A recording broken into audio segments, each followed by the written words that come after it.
Played with a lot of energy coming out, and that's one of the things we talked about all week. We thought we started the week before a little flat and wasn't ready to play mentally, and I think we corrected that. We come out of the gate hot on both sides of the ball, all three phases of the game. So very pleased with that. Felt like outside of a couple of turnovers and just a few things, we played a really good football game. So it was just good to see that and just get that road win, and just excited to be back at home this week. Playing in front of our home crowd and playing a UT Martin team. It's hit some tough times. They've had some injuries. They've lost some really, really close games, and it's kind of usual this time of year. You'll find a team that's not doing well, and especially in league play. And you pull it up and you look and go, God, these guys could be 4-1 in the conference. Very, very easily. They've lost a game by 1 point. They've lost by 3 points. I mean, so the games they've lost in conference has been by a handful of points. And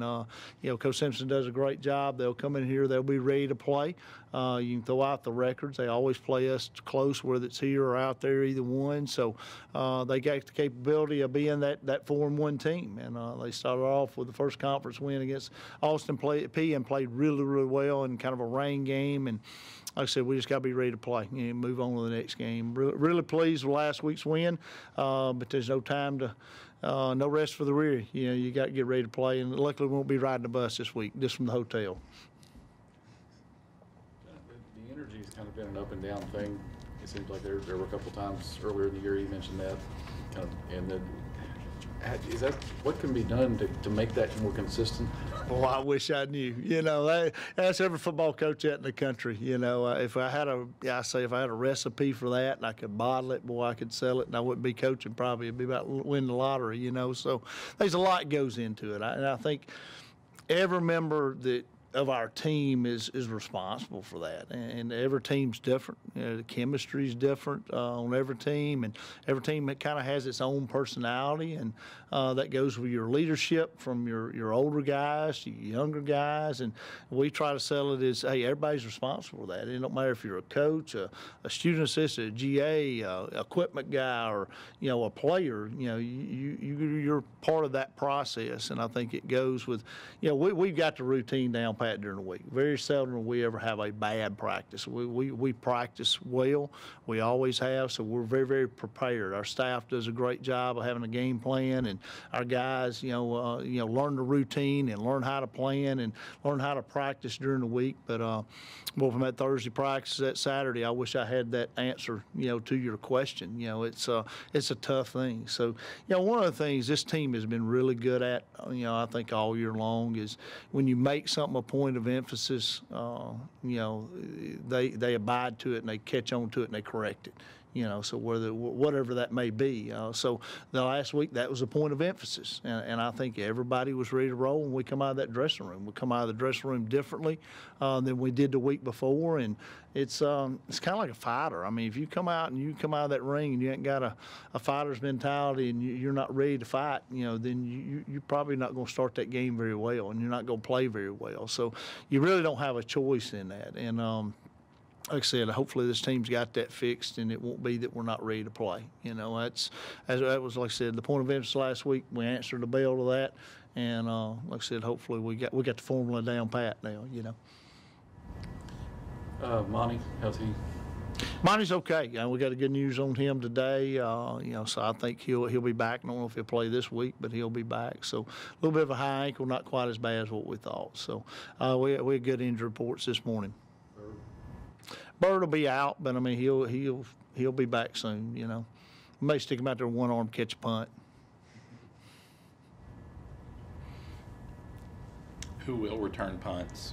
Kagan did a really nice job Saturday, and he'll continue to do that till we can get Bird back. And like I said, that's a tough job. So that was one of the things in losing Bird. You lost a good receiver, but you also lost somebody who's very confident in catching punts. So I thought we threw Kagan into the fire, really, really fast, and he got out there and he did a good job. Once you get your first one under your belt, you're pretty much okay. But he did a good job all day of catching when Bird did go out on the first play. Hunter, how did you end up at Jacksonville State? I committed to Old Dominion at first, and I played there for 2 years, and then just being so far from my family and the things I love to do, like fish and stuff, it brought me here to Jacksonville State, and Coach Cross just sold it to me when I came on my visit here. Coach, did you take him on a fishing trip when he came? Well, you knew when he said he liked to hunt and fish and wanted to be a game warden. I said, well, we got that. We're good. So I mean, that's good. I let Brady talk to him about fishing, so that probably sold him there. So it was a good day, and it's been a good fit. Been a good change for him. He's been really good for our football team. I know you like tall tight ends. Was there ever a temptation to put him out on the end? He's more of a tackle now. Yeah, I don't know. He may beg for the tackle. He fast enough. He may beg for the tackle eligible. I don't know. Yeah, so. Just one time. See if I got it. Coach, you talk about Zack and how he's kind of just emerged as a redshirt freshman this year, making plays, had a huge game. Well, I love to watch him make plays. I think I like his excitement after he makes a play more than I like watching him make a play. So he's just an energetic guy. You know, I love to see him practice and see him play. He's got a really good nose for the ball. You know, and has a way of getting to the ball and making tackles for losses and sacks and interceptions. He's leading our team in interceptions. So he probably tees because some of them other guys ain't got as good a hands as he's got. We got some other guys probably have a half a dozen if they catch, right?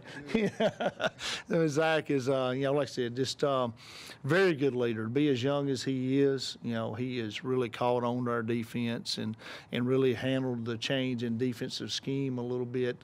Being a young guy, really grasp onto it. So I think you see a lot of that is what you got to look forward to in the future with him because we got him for a lot longer time. And, we're just glad he's on our team and he's doing a really nice job. Zack, can you talk about how last year helped you being able to catch up with the speed of the game and everything as a red shirt? Well, it was a good year for me to be able to have a red shirt year and get used to the speed because it's probably the hardest thing to ever do to get used to the speed. But it was a blessing. It taught me a lot because it was hard going from being the man at my school to now I'm the young pup. Now I got to make a name for myself again. But it was a blessing, and it was fun to be able to have that process again to make plays and everybody, oh, who this is? Who this freshman is. So it was good. I got stronger and faster, and just a good year just to learn about college football. I know it's hard to be patient, but you have to be patient when you come into college, especially a program like this.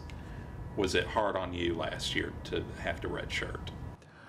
I wouldn't say it hard because I had my uncle, and my uncle, he's known a lot about football. He knew the process he played, and he was like, you're gonna have to be patient and wait till it's your turn, and just any opportunity you get, just make the best of it.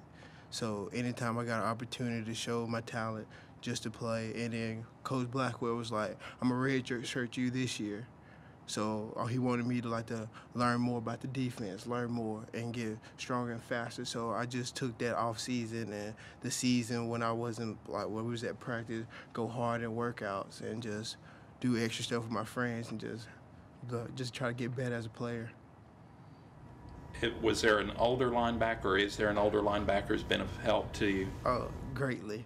My Corn Stoudemire, greatly. It's a blessing to have an older player, and like we may split reps sometimes. It's a blessing to have someone there that's gonna pump you up when I make plays. He's the first person there, high-fiving me. He's not mad or jealous that I'm making plays. It's a good energy in a linebacker. Everybody want everybody to succeed, and it's a great just having him there to teach me and just help with my eyes, and sometimes just a great leader. Who's better at celebrating, you or him? I would give it to him because he actually be thinking out stuff. But anytime I celebrate, I just be screaming and just happy. I'm gonna get better at it though. Going back on Zack about redshirting, one of the things, and we have a lot of these guys, but he's really a good student, and I think, him getting that fifth year, to be able to probably work on his master's before he leaves here is a really good thing. And, just tell you what kind of student he is, he'll come and say, well, Coach, what time's our walkthrough on Friday before we leave or whatever, because he's got a class right at lunchtime, and it's a pretty tough class. So he'll make sure that he goes to that class, and he may say, hey, Coach, we got got a test today, or we got a test review. Can I run, do it, and be a little late to meetings? So he stays on top of his game, and he had a really good year last year as a freshman, doing that stuff. So, I mean, it helps those guys out, and I think, he just bought into that process, but he's a really good student too. Hunter, to go back to you, on Saturday, it looked like a bunch of people got to play on the offensive line. It looks like no matter who was in there, things were going well. Could you kind of explain how you guys work together and why it seems like no matter who's in there, you guys are doing something good? Yeah, we got some young guys that are really stepping up to the plate because we're a little banged up because we're all older guys and our bodies just can't handle like they used to. A little banged up, but we got a couple of young guys in there that are really handling their business and getting the job done. And right now, it really doesn't matter who's in the game. We're getting off the ball and moving people, and it's good to have that in the room. Everybody's rooting for each other. Yeah, some of that's not by design. Some of that's by casualties going out and getting hurt. Right now, we're going to put Skiz in a bubble, I think. He's got about everything wrong with him, right? How is Skiz? He's doing good. I got good news on him today, so he's doing well. Is that just a case of he's going to have stuff he's going to have to deal with? Just bad luck. He just bad luck. No, he's got to keep him healthy. He's just got a maintenance, shoulder and stuff like that. He'll be all right. Zack, you were pretty excited after the game when you heard the third down stat. Just how were y'all able to do that, especially against a quarterback like that? Really, I didn't even know until you told me, if I remember. I didn't even know. And it's just our game plan, our coaches. We got great coaches that every time put us in great situations, put us in the best ability to make plays. And I just all glory to them, just having great coaches. Is there something special about third downs that you guys work on? I know it starts on first and second, but it seems like we've been in the top teams in the country in third down defense, and right now we're first in the nation in third down defense. So is that just something that you guys focus on, or? Really, it's just all 11 people getting to the ball. Just nobody want to let us score. We don't want nobody to score on us. We don't want nobody to get a first down for real. We just always everybody get to the ball. Everybody trying to make plays. Everybody trying to make tackles. So we just everybody, like when you have a group of 11 boys or men just trying to get to the ball, everybody trying to make plays. That's what happens. Is there something about the approach to that team that kind of made that perfect storm happen? Yeah, I don't know. I haven't been in many games where 0 for 11, 0 for on third down. This outstanding job. I think one of the things that led to that, when we do make third downs really, really big about getting off the field, but we also make, first, second down really big. And that's to put you in a really good third and manageable. And I think percentage-wise, I can't remember, it's like 80-90% of their third downs were 3rd and 7 plus. And you keep somebody in 3rd and 7 plus, you got a good chance of getting off the field on third down. So, we got them in some of those third and long situations, and it just that just helps. So we won, a lot on first and second down where they wasn't able to run the football. I think they came in and us playing tight coverage, they wanted to run the ball more, and we was able to, make them totally one-dimensional. They couldn't run the ball, and that made them have to throw it. And you took away a lot of their bubble screen type stuff by our alignment too. So it was. It made it kind of tough on first and second down, which led to a bad third manageable situation for them, a good one for us, Those third and long situations were aggressive. Were y'all pinning your ears back in the blitz? Some. I mean, we would blitz some and got some sacks, but then we drop 8, So it was, I think it's good, like Zach said, good game plan and well executed by our players. And, like I say, players got to make plays. And our coaches did a good job putting them in the right spot and right situation. Our guys made plays when they had opportunities. I thought we did a much better job of tackling on Saturday than we did Saturday before. And a lot of that's between years and just being ready to play too, but I thought we played with great energy all day. But just hats off to the defense. I mean, 0 for 11, pretty dang good on third downs for sure.